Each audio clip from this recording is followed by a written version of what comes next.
말이 하나였더라. 이에 그들이 동방으로 옮기다가 신할 평지를 만나 거기 거류하며 서로 말하되 자 벽돌을 만들어 견고히 굽자하고 이에 벽돌로 돌을 대신하여 역청으로 진흙을 대신하고 또 말하되 자 성읍과 탑을 건설하여 그 탑 꼭대기를 하늘에 닿게 하여 우리 이름을 내고 온 지면에 흩어짐을 면하자 하였더니 여호와께서 사람들이 건설하는 그 성읍과 탑을 보려고 내려오셨더라.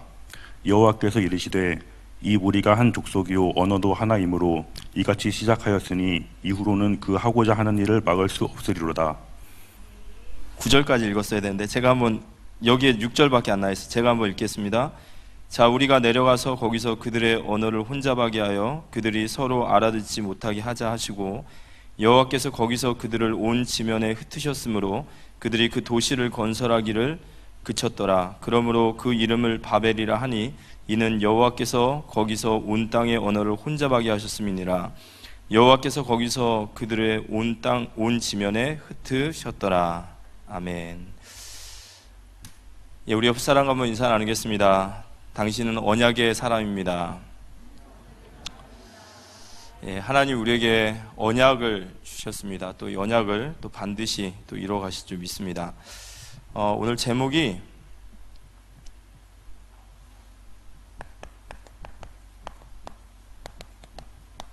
바벨탑에 갇힌 복음입니다. 원래 바벨탑에 갇힌 교회 이렇게 하려다가 원래 바벨탑에 갇힌 복음이라는 책이 있어서 그 책 제목을 좀 생각하면서 좀 했습니다. 이 바벨탑에 갇힌 복음이라는 책은 세속화된 교회에 대한 좀 그런 얘기입니다. 이번 주간에 요셉 앞에 나온 형들이죠.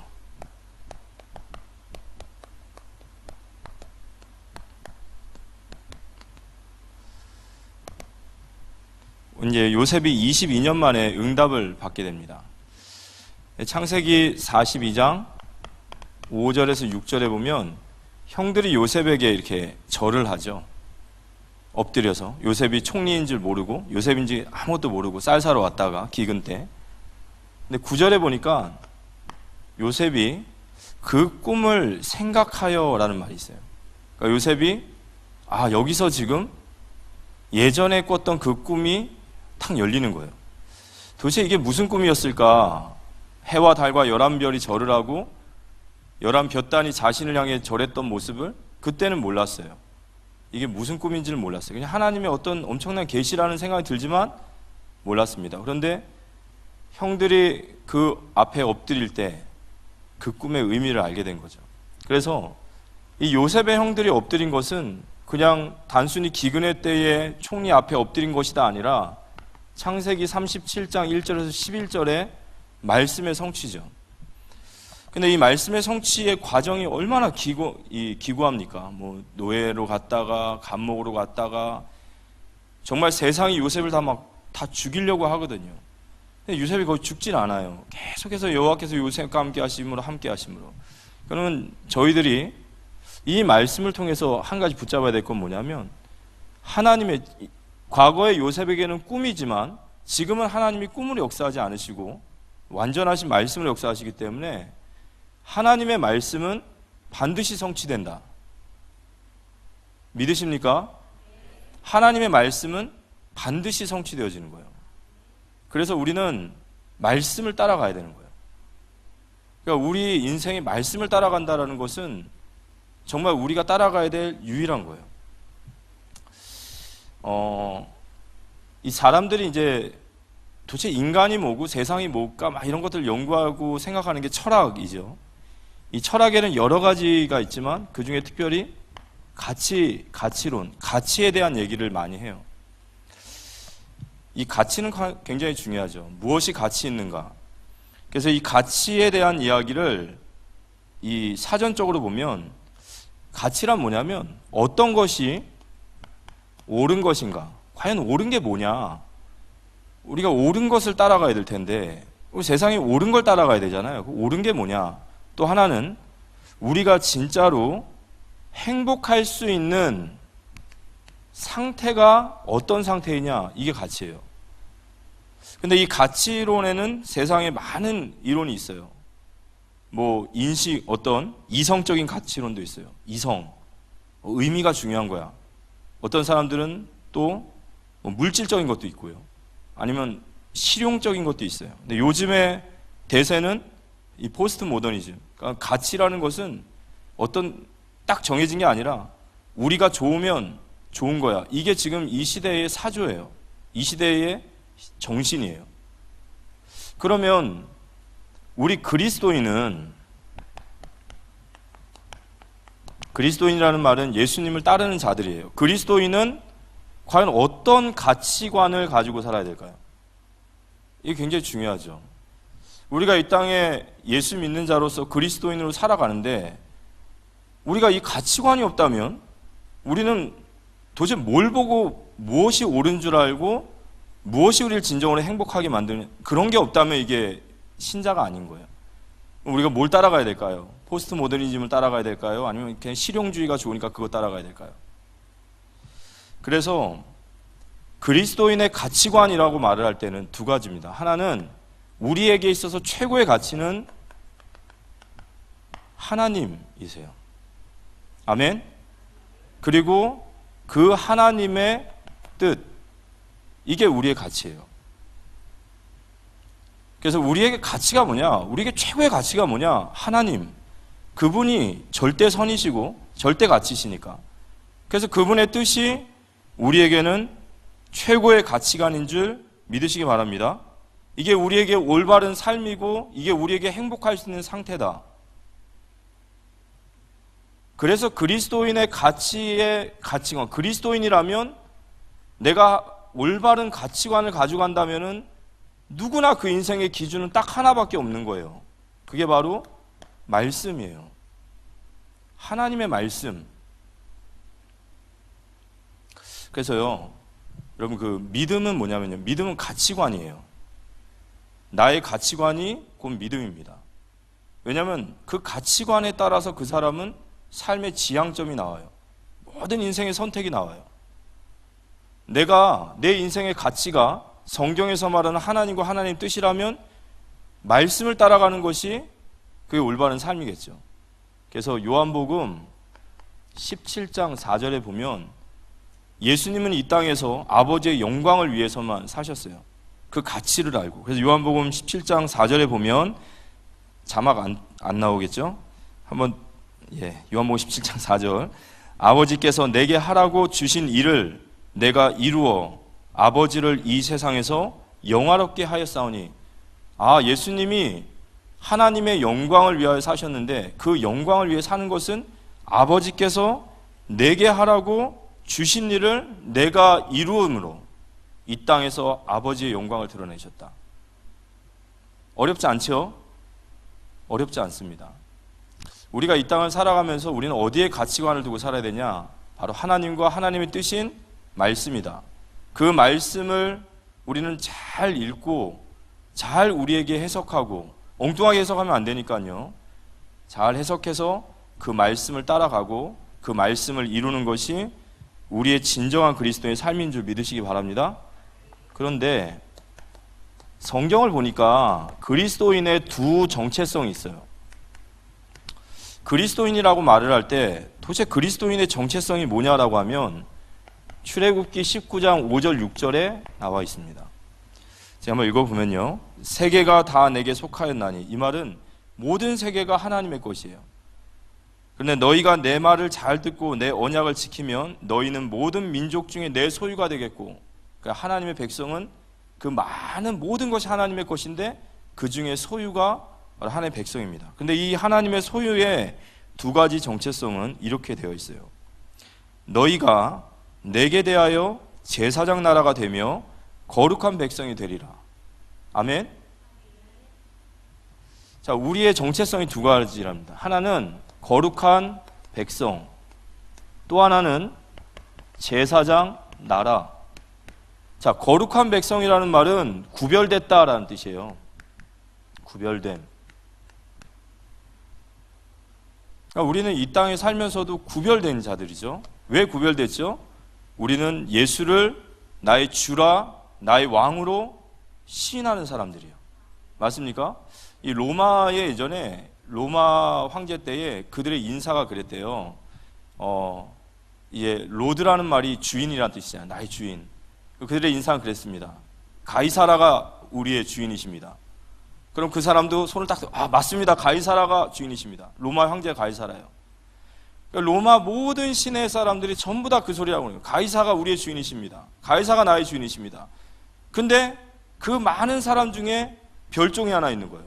가이사가 주인이십니다 라고 말하면 뭐라고 말해요? 아닙니다. 그리스도가 나의 주인이십니다. 우리는 그리스도를 왕으로 주로 그분으로 모든 주권과 심판과 영광이 돌아감을 믿고 우린 그분을 따라가는 삶입니다. 그래서 우린 세상과 구별되는 거예요. 세상은요, 로마의 황제의 세상의 힘에 물질과 돈의 세상의 헤게모니를 따라가는 자들이에요. 우리는 그걸 따라가는 게 아니에요. 우리 이 땅에 비록 똑같은 모양새로 살지만 우린 그리스도를 따르는 자입니다. 아멘. 거기서 우리의 구분점이 나오는 거예요. 거기에 우리의 구분이 나오는 거예요. 그런데 두 번째 정체성은 뭐냐면 제사장 나라예요. 그리스도의 삼직 중에 제사장의 직분이 있습니다. 제사장 뭐 하는 사람이냐면요, 우리가 지성소에 들어가서 하나님 앞에 나아가려고 하니까 죄 있는 인간은 지성소에 들어가면 죽어요. 그래서 우리를 대신해서 1년에 딱 한 번 대제사장이 자기 죄를 속죄하고 예물 곧 피에 양의 피를 가지고 우리를 대신해서 하나님께 나아갑니다. 그래서 이거 그림으로 설명하면 쉬워요. 하나님이 계시고 죄인이 있어요. 근데 죄인은 하나님께 가질 못해요. 그래서 이 죄인이 하나님 앞에 나아갈 수 있는 유일한 길이 뭐냐면 제사장이에요. 이 제사장을 통해서만이 하나님께 나아갈 수 있어요. 그런데 우리의 정체성이 뭐냐면 제사장 나라입니다. 이걸 뭐라고 하냐면요, 선교적인 삶이라고 하는 거예요. 그러니까 하나님이 우리를 성경에서 말하는 우리의 두 가지 정체성은 거룩한 백성으로 그리고 선교적인 삶으로 우리를 통해서 이 땅의 모든 죄인된 자들이 스스로 나아갈 수 없어요. 그래서 우리를 제사장으로 세우신 줄 믿으시기 바랍니다. 이게 우리의 정체성이고 이게 우리가 따라가야 될 그림인 거죠.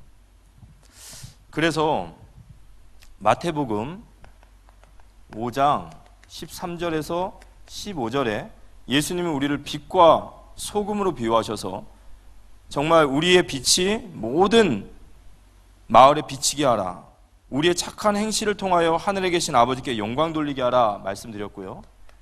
마태복음 28장 18절 20절에 예수님이 너희는 모든 족속에게 가서 아버지와 아들과 성령의 이름으로 세례를 주고, 세례를 준다는 말은 복음을 전해서 진정한 회심을 거듭나게 하고 내가 내게 분부한 모든 것을 가르쳐라, 양육하고 지키게 하라, 파송하는 거예요.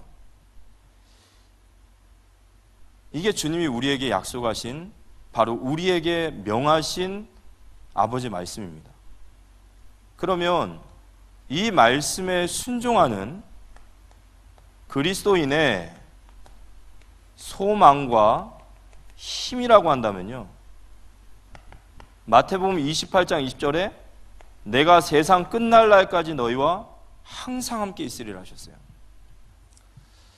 우리가 세상에 나아가서 거룩한 백성으로 제사장 나라로서 살아갈 때에 주님이 우리와 함께 하신다, 내가 너와 함께 하니까 두려워하지 말고 나아가라, 이렇게 우리에게 말씀하신 줄 믿습니다. 제가 지난주에 여호와께서 요셉과 함께 하심으로라는 말씀을 들으면서 금요철야 때 좀 말씀드렸는데요, 그 말이 어떻게 들렸냐면 제가 마치 저희 아들에게 뭔가 힘을 주고 확신을 주는 말로 들리는 거예요. 내가 너와 함께 한다, 그 말은 나와 함께 하시는 그 사실만을 얘기하는 것이 아니라 이런 거죠. 우리 아들이 뭔가 하려는데 용기가 없어요. 뭔가 하려는데 막 자꾸 우물쭈물대요. 그때 이런 말 하는 거예요. 아빠가 너와 함께 할게. 그 말은 걱정하지 마, 두려워하지 마, 아빠가 뒷배경 대줄 테니까 너는 마음껏 그 일해. 저는 그렇게 들리더라고요. 우리가 이 땅에 올바른 길, 그리고 우리가 정말로 행복한 것, 우리의 올바른 가치관은 이 땅에 거룩한 하나님의 백성으로 제사장 나라로 나아갈 때 하나님 우리에게 그런 축복을 주실 줄 믿습니다. 그럼 요셉에게 약속하신 그 말씀처럼 딱 붙잡으시는 거예요. 이거를. 저 길로 가면 내가 이 땅을 살면서 올바른 길을 가는 것이고, 저 길을 갈 때 나에게 가장 행복한 상태의 가치를 주시는구나, 가장 가치 있는 인생이 되는구나, 우리 그렇게 생각할 수 있기를 기도합니다. 자, 오늘 우리가 바벨탑에 대한 이야기를 좀 하겠습니다. 우리 성도님들은 바벨탑 하면 무슨 생각 드십니까? 바벨탑 그러면 영어? 저도 영어를 좀 잘했으면 좋겠습니다. 또 뭐가 있을까요? 흩어짐, 망함, 여러 가지 생각이 있을 거예요. 오늘 바벨탑에 대한 얘기 중에 첫 번째 언어입니다. 이 언어의 기능, 오늘 말씀을 보면은 창세기 11장 1절에 보면 온 땅의 언어가 하나요, 말이 하나였더라 그래요. 근데 이 언어라는 뜻이 히브리어로 사파라고 그래요. 사파. 근데 이 사파라고 하는 이 언어는 어떤 뜻이 있냐면, 이 언어라는 것은 우리 입술에서 나가면 반드시 행위를 낳게 된다 이거예요. 이 말이라는 것이 그래요. 입술에서 나가면 반드시 행위로 나타난다. 하나님의 말씀을 다바르라고 하거든요. 이 다바르라는 뜻이 똑같아요. 하나님의 입술에서 말씀이 나가면 행위가 나오는 거예요. 그래서 말에 힘이 있는 겁니다. 우리 성도님들 말에 응답 받으시기 바랍니다. 이 말이 가벼우면요, 인생이 가벼워져요. 진짜 말은요, 정말 신중하게 하면서도 정말 성경적으로 복음적으로 생각하시면서 하셔야 됩니다. 왜냐하면 이 말이 나오면 행위가 따라오게 된단 말이에요. 이 말 정말 중요합니다. 그래서 우리가 이 말의 응답을 받아야 되는데요, 인류가 한 언어였어요. 한 언어. 모든 인류가 한 언어로 있었습니다. 진짜 좋겠어요, 그죠? 모든 인류가 한 언어라면 얼마나 좋겠습니까? 근데 이 한 언어된 모든 인류가 오늘 말씀 보니까 서로 말하되 서로 이제 의사소통을 하는 거죠. 11장 2절에 보니까 이에 그들이 동방으로 옮기다가 신할 평지를 만나 거기서 거류하며 옮기다가, 그들이 서로 말하면서 이렇게 하는 거예요. 그들이 동방을 옮기다가 신할 평지로 만나 거기 거류했다. 이게 무슨 뜻이냐면, 동방을 옮겼다라는 말이, 이 옮기다라는 말이 방황하다라는 뜻이에요. 그러니까 홍수 심판 이후에 인류가 거주할 곳을 찾지 못하고 계속해서 어디가 좋을지 막 지금 돌아다니고 있는 그런 방황하는 모습이에요. 근데 이렇게 방황하다가 그들이 신할 땅이라고 하는 곳에서 터전을 딱 잡아요. 거기 딱 머물게 됩니다. 그럼 신할 땅에서 왜 그들이 그곳에 터전을 잡냐라고 할 때, 창세기 10장 8절에서 10절에 보면 이 신할 땅의 주인이 누구냐면 그 니므롯이라는 자가 있어요. 한번 8절부터 읽어보면요, 구스가 또 니므롯을 낳았으니 그는 세상의 첫 용사라. 여기서 용사는 우리가 말하는 긍정적인 거 아니에요. 하나님을 대적하고 뛰어난, 아주 뛰어난데 하나님 대적하는 이런 느낌이에요. 세상의 첫 용사라. 그가 여호와 앞에서 용감한 사냥꾼이 되었으므로 속담에 이르기를 아문은 여호와 앞에 니므롯과 같이 용감한 사냥꾼이로다 하더라. 이 니므롯이라고 하는 아주 뛰어난 지도자가 이 신할 땅에서 그들을 다 같이 머물게 하는 거예요. 근데 그들이 함께 머물면서 그들이 무슨 생각을 하냐면, 그의 나라가 신할 땅에서 바벨과 에렉과 약갓과 갈렛이라 시작되었으며, 이들이 이 신할 땅에서 계획하는 게 뭐냐면 이 바벨탑이에요.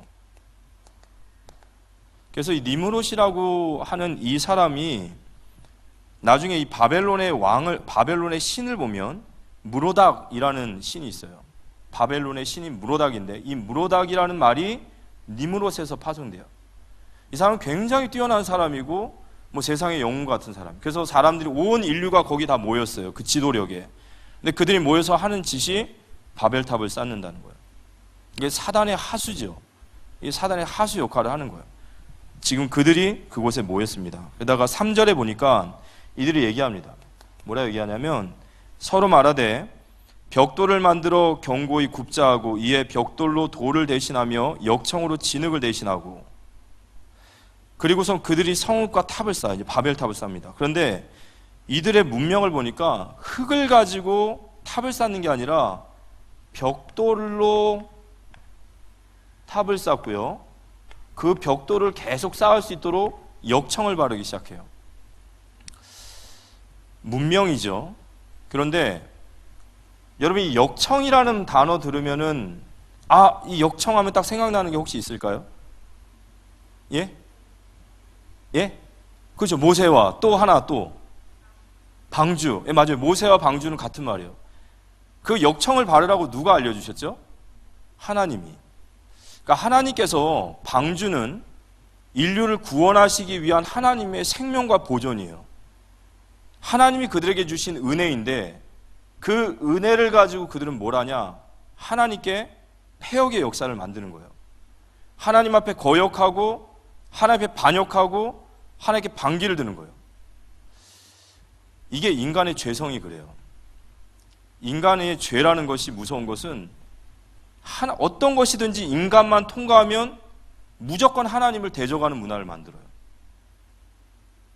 그래서 이들 역시도 이 안에서 나타나는 거예요. 바벨탑을 짓습니다. 그런데 바벨탑을 짓는데 이들이 왜 바벨탑을 짓냐? 오늘 11장 4절에 보니까 또 말하되 자 성읍과 탑을 건설하여 그 탑 꼭대기를 하늘에 닿게 하며, 벌써 그죠? 불경건하죠? 하늘 꼭대기에 닿자. 이거 굉장히 불경건한 소리예요. 하늘엔 하나님이 계시는데 하늘 닿게 하여 우리 이름을 내고, 이거 완전히 불경건하죠. 온 지면에 흩어짐을 면하자 하더니 그들이 벽돌로 탑을 쌓고 성읍을 만들어서 온 지면에 흩어짐을 면하자, 이렇게 얘기합니다. 그래서 이게 원래 뜻대로 나열을 하면은 이렇게 됩니다. 흩어짐을 면하고자 탑을 쌓고 성을 짓고 우리 이름을 내자. 그러니까 그들이 탑을 쌓고 성을 짓는 이유가, 그들의 이름을 내는 이유가 딱 하나예요. 흩어짐을 면하자는 거예요. 그래서 우리가 이 바벨탑의 역사를 가지고 많은 사람들이 교만이라고 얘기하는데, 사실 이걸 교만이라 말하지 않고요, 이걸 우상숭배라고 얘기합니다. 왜 우상숭배라고 이걸 얘기를 하냐면, 이들이 지금 흩어짐을 면하기 위해서 우리가 바벨탑을 쌓고 우리 이름을 내자라는 것은 교만이 아니라, 그들이 홍수 심판 이후에, 그 심판을 받은 이후에 그들은 자기 생명에 대한 두려움이 있는 거예요. 그래서 자기 생명을 지키고 종족을 번성하고 종족을 보존하기 위해서 탑을 쌓자라는 거예요. 우리 흩어지지 말자. 흩어지면 죽으니까, 하나하나씩 흩어지면 죽으니까 모여있자. 우리 이름을 내자. 탑을 높게 쌓아서 홍수의 심판에도 끄떡없는,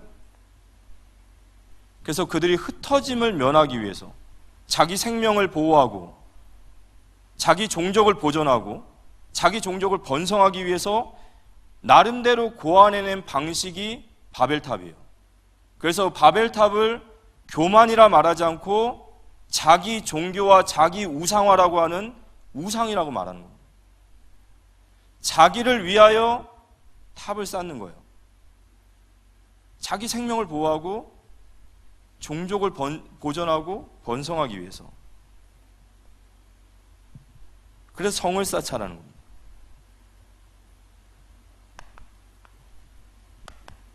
하나님께서 인간을 만드신 창조 목적을 보면 창세기 1장 27절에 하나님의 형상으로 만드셨잖아요. 근데 이 하나님의 형상으로 창조하신 이유가 뭐냐면 28절이에요. 그래서 우리 인간의 아이덴티티를 말할 때는 하나님의 형상이라고 말하는 것이 아니라 28절로 말하는 게 맞아요. 그러니까 우리가 이 땅에 왜 존재해야 되고 우리는 도대체 어떤 존재냐? 생육하고 번성하고 충만하고 다스리고 정복하라. 아멘. 그리스도인이요 결혼을 안 하고 아이를 안 낳는 것은 내 기호의 문제가 아니라 하나님의 말씀의 불순종이에요.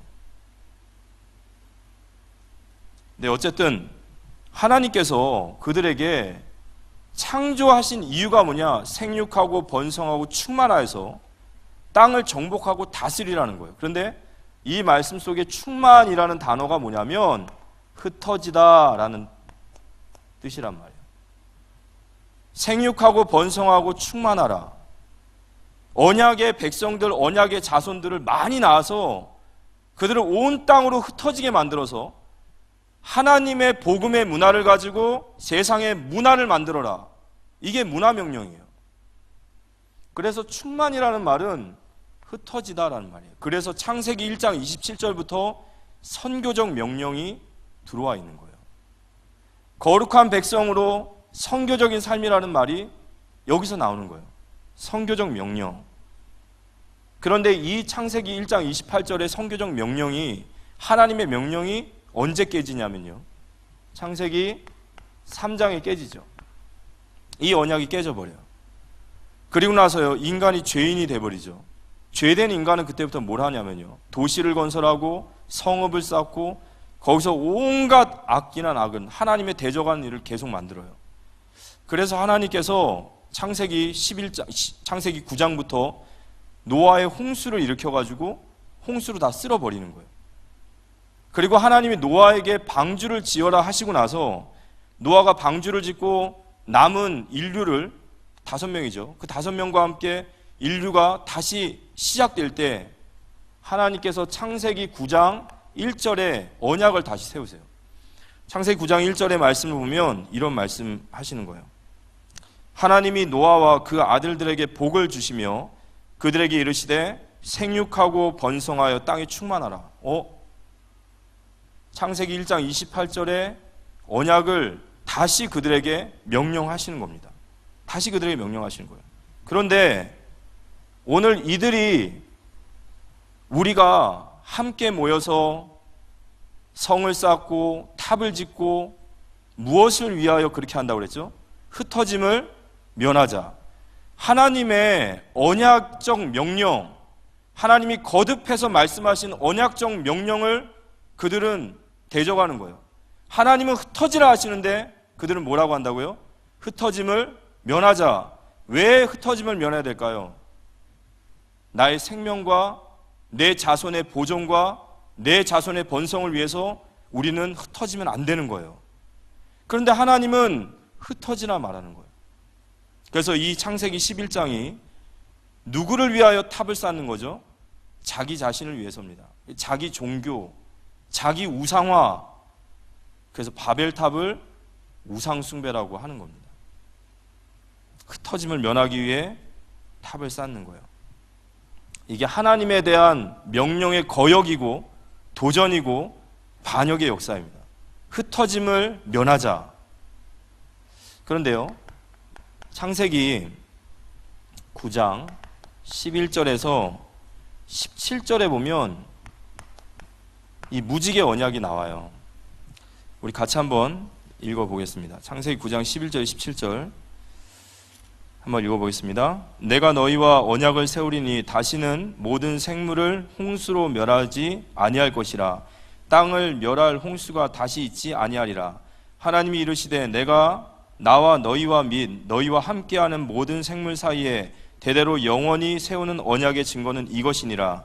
내가 내 무지개를 구름 속에 두었나니 이것이 나와 세상 사이의 언약의 증거니라. 내가 구름으로 땅을 덮을 때에 무지개가 구름 속에 나타나면 내가 나와 너희와 및 육체를 가진 모든 생물 사이에 내 언약을 기억하리니 다시는 물이 모든 육체를 멸하는 홍수가 되지 아니할지라. 무지개가 구름 사이에 있으리니 내가 보고 나 하나님과 모든 육체를 가진 땅의 모든 생물 사이에 영원한 언약을 기억하리라. 하나님이 노아에게 또 이르시되 내가 나와 땅에 있는 모든 생물 사이에 세운 언약의 증거는 이것이니라 하셨더라. 이 언약을 뭐냐면 내가 다시는 너희를 물로 심판하지 아니하리라. 이 말은 내가 너희를 심판하지 아니하리라는 말이에요. 이 언약 안에 있는 자들을, 그런데 이 언약 속에는 내가 너를 심판하지 아니하라는 말만 있는 것이 아니라 내가 너의 하나님이 돼서 너를 먹이고 입히고 너를 보호하고 보살피고 너와 함께하리라, 이 말이 다 포함된 거죠. 하나님이 우리에게 이 약속을 하심을 믿으시기 바랍니다. 하나님이 지금 노아에게 언약을 세우시면서 그에게 나는 더 이상 내가 너희들을 언약 안에 있는 너희들을 심판하지 않을 것이고 내가 너희를 반드시 너희와 함께 하겠다라는 이 언약을 주셨는데 이들은 그 믿음의 하나님에 대한 그 믿음의 신실함을 버린 거죠. 하나님이 우리를 그렇게 보호하신다고 하면 내 생명을 위해서, 내 종족의 보존을 위해서, 내 종족의 번성을 위해서 흩어짐을 면하자라는 말을 하지 않을 텐데 그들이 하나님에 대한 믿음이 없는 거죠. 그래서 그들은 흩어짐을 면하고자 바벨탑을 쌓습니다. 그래서 다시 한번 말씀드리면요, 바벨탑을 쌓은 이유는 자기 생명과 종족 보존과 번성을 위해서 탑과 성을 짓고 흩어짐을 면하자라고 했어요. 이건 명백한 창조 질서를 깨고 하나님 앞에 거역하고 반역하고 대적하는 행위입니다. 온 지면으로 흩어지니라. 그래서 하나님께서 11장 5절에 보니까요, 여호와께서 사람들이 건설하는 그 성읍과 탑을 보려고 내려오셨더라. 여호와께서 이르시되 이 무리가 한 족속이요 언어도 하나이므로 이같이 시작하였으니 이후로는 그 하고자 하는 일을 막을 수 없음이로다. 그들에게 내려오셔서 위에 있으면 안 보시냐 그 말이 아니라 그들의 이 반역의 역사에 하나님이 중재하시기 시작하시는 거예요. 들어오셔서 봤더니 이들의 언어가 하나인 거예요. 그래서 하나님께서 이 언연을, 이 반역의 역사를 막으시고 제어하시고자 이 언어를 혼잡하게 하신 거예요. 하나님이 내려오셔서 언어를 혼잡하게 하셨습니다. 이 언어가 혼잡해졌어요. 언어가 혼잡해지니까요, 11장 7절에 보니까 자 우리가 내려가서 거기서 그들의 언어를 혼잡하게 하여 그들이 서로 알아듣지 못하게 하자 하시고 이렇게 얘기하셨습니다. 이 언어가 다 이제 달라진 거예요. 서로 언어가 통하지 않는 겁니다. 소통하던 언어가 불통이 돼버린 거예요. 그러니까 더 이상 그들의 반역의 역사가 일어나지 않은 거예요. 이게 저주냐? 저는 이게 축복임을 믿습니다. 이들은요, 스스로 이 반역의 역사에서 나올 수 없어요. 그냥 이들을 반역의 역사 가운데 죽이면 되시는데 하나님이 그들 사이에 오셔서 이 반역의 역사를 막으신 거예요. 그래서 우리는 언어가 혼잡해졌다고 하면 영어 공부하기 싫어가지고 맨날 투덜대지만 그게 하나님이 우리를 버리지 않으시는 사랑이신 것을 아셔야 돼요. 내 인생에 하나님의 뭔가 태클 같은 느낌이 들어오고 내 인생에 뭔가 이렇게 들어오실 때 있잖아요. 불필요해 보이고 없으면 좋을 것 같고 불편하잖아요. 없었으면 좋겠지 않습니까? 그런데 그게 하나님이 내 인생에 개입하시고 계심을 믿으시기 바랍니다. 그게 하나님의 자녀예요. 하나님의 자녀가 아닌 사람은요, 유기라고 하죠. 그냥 뭘 하던 놔둬버려요. 그냥 뭘 하던 놔둬요. 뭐 어디 가서 바벨탑을 짓던 상관없습니다. 그런데 여러분 혹시 여러분의 인생에 뭔 짓만 하면 자꾸 하나님의 말씀이 막 들리는 분 있죠. 그래서 맨날 저 강단에서 왜 내 말만 해? 막 이런 분. 이렇게 하면 이 말 하시고 저렇게 하면 저 말 하시고. 그게 하나님의 사랑이세요. 우리는 듣기 힘들지만 주님 우리를 사랑하심을 믿으시기 바랍니다.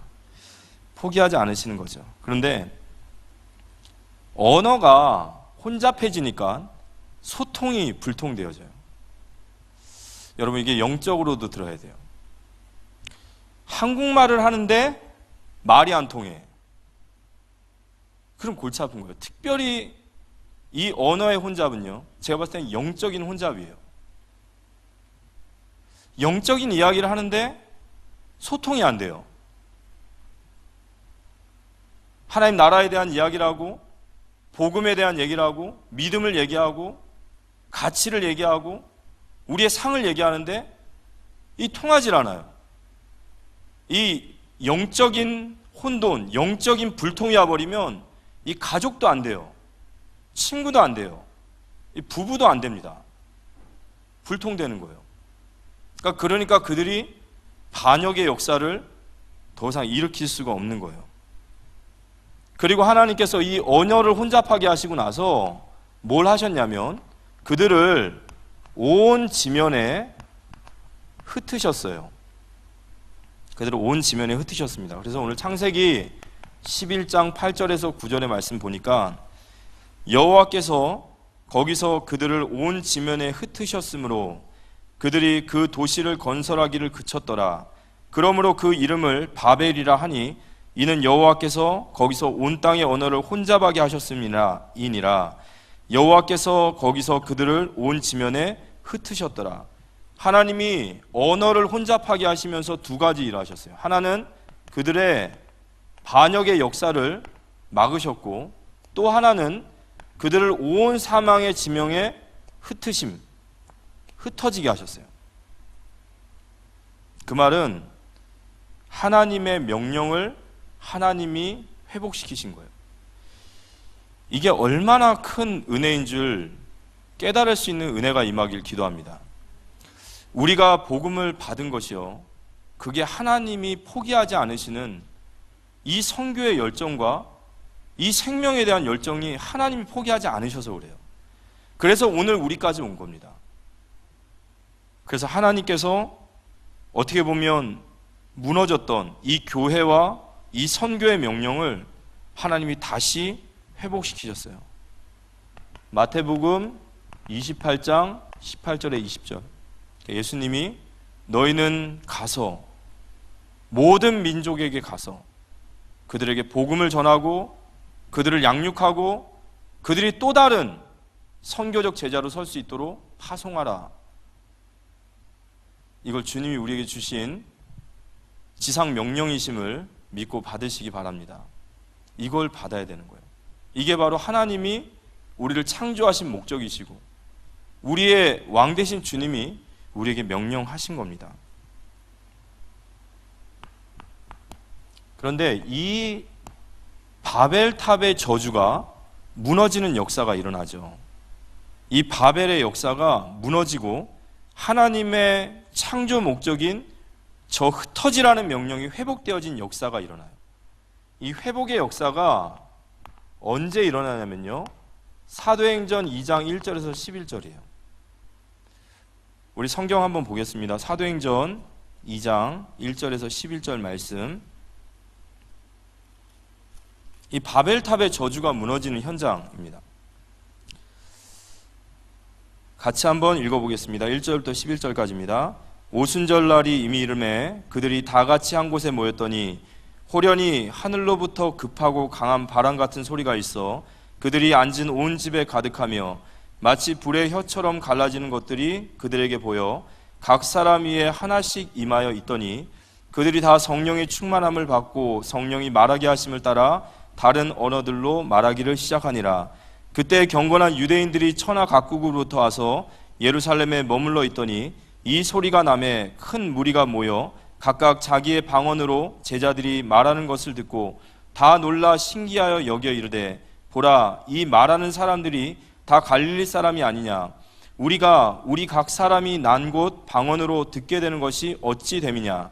우리는 바데인과 메데인과 엘람인과 또 메소포타미아, 유대와 갑바도니아, 본도와 아시아, 부르기아와 밤빌리아, 애국과 및 구레네에 가까운 리비아, 여러 지방에 사는 사람들과 로마로부터 온 나그네 곧 유대인과 유대교에서 들어온 사람들과 그레데인과 아라비아인들이라.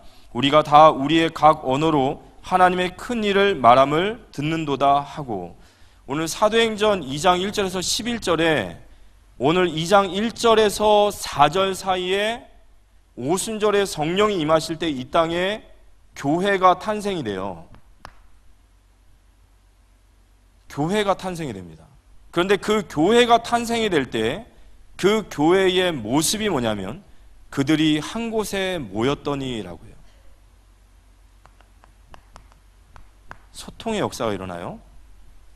그리고 나서 이들이 성령의 충만을 받고 복음을 전하는데 그들이 각 나라에 15개 나라에 각 나라의 사람들이 있는데 각기 자신의 나라의 언어로 들리는 거예요.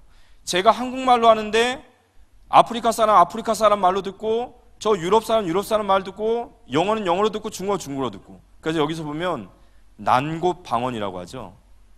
그 나라의 각 지역에 있는 지방 언어가 나오기 시작하는 거예요. 바벨탑에서 흩어졌던 혼잡됐던 언어가 하나가 되어지는 거예요.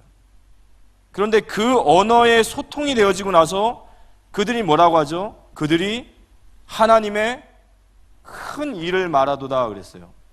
자, 하나님의 큰 일이 뭘까요? 이게 전도와 선교예요. 이게 생명 살리는 겁니다. 결국 하나님의 교회의 정체성이 이 속에 있는 거예요. 교회가 이 땅에 세워진, 하나님 이 땅에 교회를 세우시고 그 교회의 바벨탑의 저주를 무너뜨리셨어요. 소통하게 하셨어요. 영적인 소통이 되기 시작했어요. 그리고 나서 교회가 했던 일이 뭐죠? 하나님의 큰 일을 행하신 줄 믿으시기 바랍니다. 이게 바로 교회예요. 그래서 선교를 교회의 사명이라 말하지 않고 교회를 말할 때 무엇이라 말해야 되냐 할 때 선교라고 말하는 거예요. 그래서 선교는 교회의 정체성입니다. 복음 받지 못한 모든 자는 선교의 대상자예요.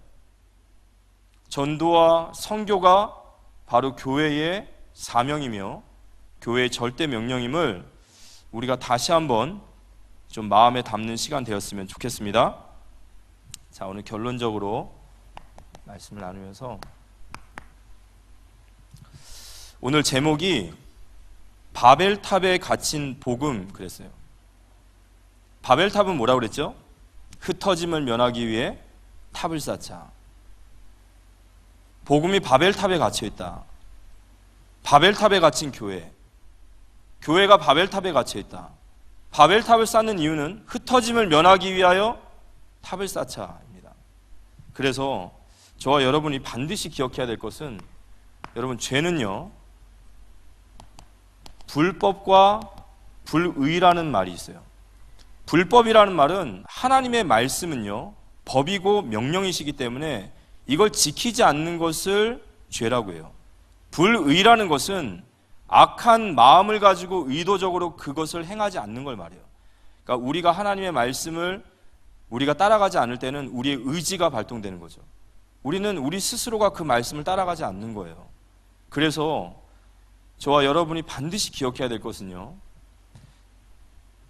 우리가 선하다라고 생각하는 그것이 하나님 앞에서는 죄일 수 있어요.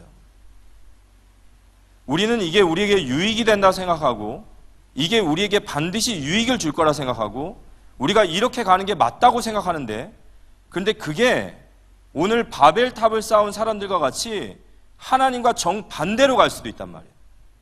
오늘 바벨탑을 쌓은 이유는 딱 하나였어요. 자기 생명을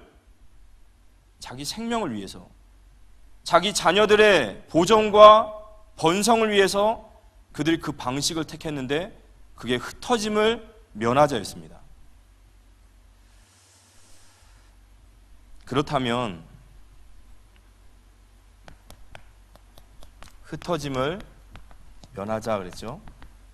그래서 바벨탑을 쌓는다고 한다면 우리는 우리의 생명과 우리의 종족의 보존과 번성을 위해서 우리가 바벨탑 쌓고 있지 않나 보셔야 돼요. 우리가 봤을 때 선하다고 생각해요. 이게 맞다고 생각합니다. 이렇게 가는 게 맞다고 생각해요. 그런데 흩어짐을 면하고자 탑을 쌓자. 왜냐?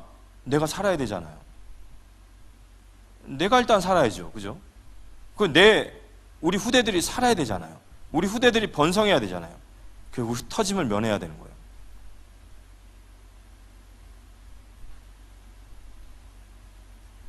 아니면 우리는 어떤 상황 속에서도 하나님과 하나님의 뜻을 따라가는 자인지. 우리가 참 이걸 깊게 생각해야 될 것 같습니다. 우린 여러 가지 얘기를 하거든요. 여러 가지 얘기를 하고 여러 가지 때를 얘기하고 여러 가지 상황을 얘기해요. 지금은 아니다라고도 말하고 지금은 그거 할 때도 아니다라고 말하고 이런저런 수많은 우리 안에 좋은 얘기를 해서 서로 합의를 봐서 그래 그럼 그렇게 하자라고 얘기합니다. 근데 그게요, 자칫 바벨탑 쌓을 수 있어요. 그래서 우리는 정말로 하나님과 하나님의 뜻을 분별하고 그 뜻을 향해 나아가야 될 공동체인 줄 믿습니다. 우린 거룩한 백성으로 제사장 나라로 우리의 정체성을 따라가야 되는 거예요. 만약에 이 정체성의 여정이 끊겼다면 우린 지금 다른 생각하고 있는 거예요. 거기에는 이유도 없고 핑계도 없습니다. 왜냐, 하나님은 우리의 깊은 속을 보시거든요. 우리가 무엇 때문에 지금 바빠서, 우리가 무엇 때문에 지금 무엇을 그렇게 하고 우리는 흩어짐을 면하자 하고 있는지, 어쩌면 우리가 그 생각 안에 갇혀 있다라는 얘기를 하고 싶습니다.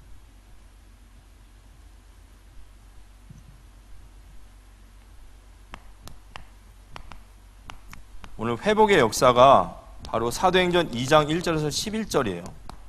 물론 오순절에 성령의 충만함이 임할 때라고 우리는 기도해야 되고 하나님의 은혜를 간구해야 되지만, 교회가 무엇이냐라는 아주 짧지만 중요한 메시지입니다. 이 땅에 교회가 시작됐고 교회가 바벨의 저주가 무너졌어요. 영적인 소통이 되어지고 그들이 하나님의 큰 일을 말하는도다. 이 역사가 우리 안에 회복되어지기를 기도합니다. 그럼 그때부터 하나님은 부흥을 부어주실 거예요. 제가 아까 말씀드렸죠. 우리는 이렇게 하면 될 거라고 생각하죠. 아닙니다. 우리는 하나님과 하나님의 뜻으로 가면 그걸 부어주심이 하나님이심을 믿으시기 바랍니다.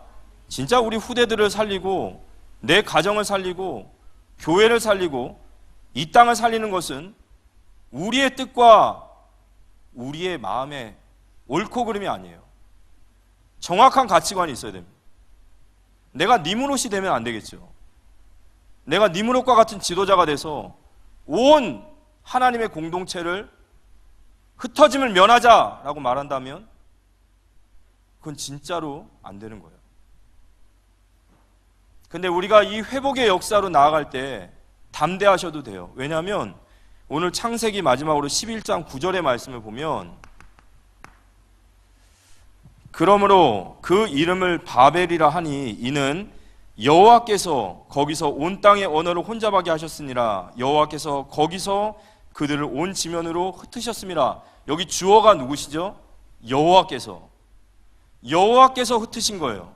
그래서 우리는 흩어져라, 우리가 거룩한 백성으로 선교적 사명 감당하면요 두려워하지 말아도 됩니다. 왜냐하면 하나님이 이 일을 원하시고 여호와께서 이 일을 하고 계심을 믿으시기 바랍니다. 이게 우리에게 진짜 믿음으로 와닿는, 아 그렇구나, 왜 우리가 우리의 지혜와 우리의 명철을 의지하고 우리가 가지고 있는 성과 오름을 가지고 왜 우리가 그렇게 행했을까? 아 그래, 하나님의 앞에 나아가고 하나님의 뜻을 구하고 하나님께 나아가면 하나님이 기뻐하신 일이면 하나님 축복하실 텐데. 저는 이 속에 우리의 모든 축복이 있음을 믿습니다. 그래서 우리는요 이 바벨탑의 저주를 깨는 교회가 돼야 돼요. 우리 안에서도 이 선교 역사가 일어나야 되지만, 우리는 이 세상에 이 바벨의 저주 가운데 묶여있는 자들을, 그들을 자유롭게 해방시켜야 될 우리의 사명이 있음을 믿으시고 우리가 그런 응답을 받아야 될 줄 믿습니다. 우리 기도 제목을 좀 같이 나누면요, 목사님께서 단기 선교에 대한 말씀을 좀 주셨는데요, 아프리카 케냐 현장을 지금 말씀하셨습니다. 그래서 이제 이 부분을 준비를 하게 될 거예요. 근데 이제 케냐를 가려면 선교비가 반드시 필요하겠죠. 마음 담고 기도하시면서 선교비도 준비하시고 기도하시면서 교회의 흐름을 따라서, 이 선교는 흩어짐을 면하자라는 마음을 가지고 있는 사람은요 절대로 그 땅을 가지 못해요. 우리가 일면식도 없는 사람들을 위해서 기도한다라는 것은요, 하나님의 뜻을 진정으로 아는 자만이 기도가 되거든요. 그래서 이 단기 선교를 위해서 꼭 기도해 주시기 바랍니다. 두 번째는 우리 교회에 지금 70인 캠프가 진행되고 있습니다. 저는 그런 이 70인 캠프를 진행하면서 이런 생각이 들어요. 하나님이 우리 교회를 청라 지역에 세우신 것은 이 청라 지역 복음화에 대한 사명이 있는 겁니다. 맞습니까? 맞습니까? 청라 70인 캠프 안 나오셔도 대답을 하세요. 맞으세요? 안 맞으세요? 맞아요. 우리를 이 한국 땅에, 인천에, 이 청라에 우리를 보내신 것은요, 이 청라 지역의 복음화를 위해서 우리를 보내신 거예요. 근데 이 청라 지역 캠프가요, 정말로 쉽지 않아요. 정말 쉽지 않습니다. 진짜 벽과 같은 곳이에요. 근데 이 벽과 같은 곳에 왜 하나님이 우리 교회를 보내셨을까요? 따라합시다. 보내실만 하니 보내셨습니다. 그럼요. 실력이 되니까 보내셨겠죠. 우리가 지역 복음화를 위해서 기도하시기 바랍니다. 이거 놓쳤다라는 것은요, 도대체 지금 우리가 무슨 방향을 가지고 가느냐? 저는 그 정체성이라고 생각해요. 도대체 우리는 뭐에 지금 중심을 두고 뭐에 그렇게 급하죠? 우리가 생각하고 있는 선하고 옳은 것들, 하나님은 우리에게 아마 그러실 수도 있어요. 그래? 그럼 그렇게 해봐. 그렇지만 우리가 미련하다고 생각하지만 하나님의 뜻을 따라가면 하나님 우리 교회와 성도들에게 기름 부으시는 성도의 응답을 주실 줄 믿습니다. 이 지역 복음화를 위해서 우리는 사명 감당해야 돼요. 저희가 이제 월요일 날 노회를 가게 됩니다. 이제 저희 교회는요, 백석 교단으로 저희 교회는 정확하게 등록이 되어 있습니다. 그래서 저희는 백석 교단이에요. 백석 교단에 이제 부총회장님이라든지 노회장님이라든지 계속 만나면서 또 이야기를 하면서 그분들이 이제 계속 하는 얘기가 뭐냐면요, 이제 저희들에 대해서 늘 이렇게 얘기하세요. 뭐냐면 우리는 사실 우리 교회에 대해서 우리는 굉장히 높게 사고 있다라는 얘기를 해요. 왜냐하면 그만큼 복음에 열정이 있고 그만큼 복음을 전하고자 했던 사람들이 누가 있냐, 우리 안에는 다 식어 있다라는 거예요. 그걸 직접 얘기하세요. 근데 이제 거기에 계신 이제 지도자분들과 저희 목사님이 이야기하면서 뭐 저희 목사님의 어떤 전도에 대한 이야기들은 이미 유튜브에 다 나와 있지만 거기서 그런 복음에 대한 간증을 하는데요, 이분들의 막 가슴이 막 불이 오르는 거예요. 그러니까 이 교단에서는 굉장히 저희들에 대한 이 시간표를 교단의 어떤 전환점으로 보고 계시고 굉장히 중요한 복음의 열정이, 어떤 복음에 대한 열심이, 불이 다시 붙을 것을 기대하고 있습니다. 이제 우리 교단이 백석 교단이기 때문에 하나님 우리 교회는 이 교단에 헌신해야 돼요. 그리고 정말로 우리 백석 교단이 하나님 앞에서 이런 교회의 모습을 진짜 회복하고 우리에게 주신 이 복음의 정신, 이 우리에게 주신 생명운동의 정신, 이거 가지고 한국교회를 살리는 우리 교회 되어지기를 기도합니다. 그래서 우리는 이제 진짜로 기도해야 돼요. 진짜 하나님의 새로운 교회 역사를 두고 기도하는 겁니다. 그동안 우리가 훈련받고 준비되고 우리 안에 얼마나 그 불덩이 같은 그 중심이 있습니까? 이거 별거 아니라고 생각하지 마십시오. 저는 타 교단과의 많은 교류를 하거든요. 없어요. 생명운동에 대한, 영혼에 대한 그 간절함이 없어요. 이건 진짜 하나님 우리에게 주신 은혜입니다. 이 은혜를 가지고 하나님이 이제 한국 교회를 섬기고 진짜 세계교회를 섬기기 원하시는 줄 믿습니다. 우린 진짜로 기도하고 이제 준비해야 됩니다. 저희 10월 27일 날 연합 예배가 있습니다.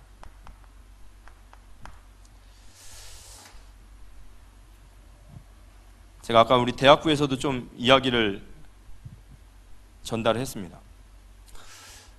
진정한 부흥의 역사는 진짜 이 땅에 일어나고 있는 이 모든 일의 책임이 누구에 있느냐, 여기서부터 시작돼야 돼요. 우리 대한민국의 헌법은 기독교의 신앙 아래서 세워졌어요. 그래서 대한민국 헌법을 보면요, 기독교의 윤리관 안에 상당히 많이 있어요. 근데 이 헌법들이 무너지고 있죠. 우리가 간통죄도 무너졌어요. 그 다음에 뭐도 무너졌죠? 낙태법도 무너졌어요. 이제 포괄적 차별금지법으로 들어가면 진짜 기독교의 반대적인 사상이 일어납니다. 우리는 교회를 지켜야 되고 우리는 교회가 무너지는 것을 막아야 돼요. 그렇지만 그 전에 우리가 교회를 지키기 위해서 다 일어나야 되지만 과연 우리는 세상을 향해서 얼마나 나아갔는지를 돌아봐야 돼요. 우리의 교회가 지금 존폐 위기에 만났고 이런 어려움이 있으니까 우리 200만이 일어나야 됩니다. 하지만 우리에게 정말로 우리의 교회에 문제가 오기 전에 우리는 세상을 향해서 우리 크리스찬들이 저를 비롯한 우리 교회 모든 성도들이 과연 거기서 우린 무슨 역할을 했고 뭘 안타까워했고 거기서 얼마나 우리가 빛과 소금의 사명을 감당했습니까? 교회의 권위가 떨어지고 크리스찬들의 권위가 떨어지니까요, 더 이상 이 세상에 영향력을 주지 못하고 말하지 못하고 있는 거예요. 그건 저부터 마찬가지고요. 그래서 저희는 10월 27일 날 이 연합예배 통해서 물론 우리가 당면한 차별금지법에 대한 우리는 기도를 하고 막아서야 됩니다. 하지만 진짜 이 땅의 재앙과 저주는 교회가 무너지면 세상은 무너집니다. 이 교회가 무너진다라는 말은 건물이 무너지고 수가 적어지고 이 얘기가 아닐 거예요. 진짜 우리 한국 교회가 그리고 우리 자신이 하나님 앞에서 정말로 우리가 이 시대와 이 사회에 우리는 어떤 눈으로 여기를 바라보고 있고 거기 얼마나 우리는 영향력을 주려고 애를 썼고 얼마나 세상을 바꾸려고 했는지, 얼마나 복음에 영향을 줬는지, 아니 불신자들과 똑같이 살았는지, 똑같이 경쟁하고 똑같이 집 밟고, 그래서 우리의 권위가 떨어지고 그래서 더 이상 우리는 말할 수 없는 존재가 되고, 우리가 정말 10월 27일 날 함께 한국 교회를 위해 기도하면서 정말 우리 교회에, 우리 한국 교회에 다시 한번 하나님의 새로운 성령의 정말 바람, 이 은혜의 바람이 일어나서 교회가 다시 한번 힘있게 일어나서 이 시대를 정화시키는, 이 시대를 변화시키는 그 일에 우리가 귀하게 쓰임받기를 기도합니다. 그래서 우리 함께 모여서 함께 기도하고 우리 한국 교회와 정말 이 차별금지법을 막는 귀한 사역에 우리가 함께 나아가기 원합니다. 마지막으로 교회가 반드시 떨쳐내야 될 생각은 자기중심적인 생각이에요. 자기중심적 생각은 하나님과 반대편에 서게 됩니다. 그래서 우리는 항상 말씀으로 그리고 기도로서 늘 흩어짐을 면하자라고 말하려고 하는 우리 안에, 정말 우리 안에 그 깊은 죄의식과 싸우고 진짜 하나님과 하나님의 뜻을 위하여 나아가는 믿음의 공동체, 바벨탑의 저주를 무너뜨리는 교회가 되어지기를 살아계신 예수님의 이름으로 기도합니다.